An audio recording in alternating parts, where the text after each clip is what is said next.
Hello guys বন্ধুরা, আসসালামু আলাইকুম। কোথায় সবাই, কেমন আছো? আমার জন্য দোয়া ও ভালোবাসা রইল অবিরাম। এই যে বাজারে গিয়েছিলাম, ঈদের থেকে তো বেড়াইলাম, বেড়াইতে বেড়াইতে খাওয়া দাওয়া করে আজকে থেকে বাসায় রান্না বান্না। তো এই যে পেঁপে আনলাম, উস্তে আনলাম, লাউ আনলাম।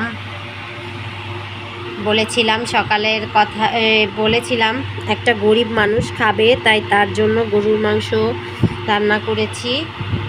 আমরা গরিব মানুষ, আমরা তার কোরবানি দিতে পারি না। হ্যাঁ, একটা আপা ফেসবুকে ভিডিও আপলোড করছে যে সে কখনো গরুর গোশত কিনে খেতে পারে না, কোরবানির সময় মানুষের দেয়, সেটাই খুশি মনে রান্না করে খায়। হ্যাঁ, অধিকাংশ মধ্যম ফ্যামিলিতে কিন্তু এগুলাই। কিন্তু তোমরা এটা নিয়ে খারাপ মন্তব্য করো। শুনো, গরুর মাংস খাওয়ার সবার তৌফিক নাই।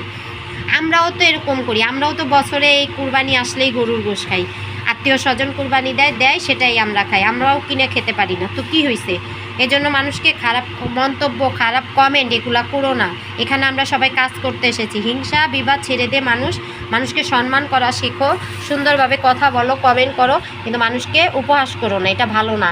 সবাই ভালো থাকো, সুস্থ থাকো। আল্লাহ হাফেজ।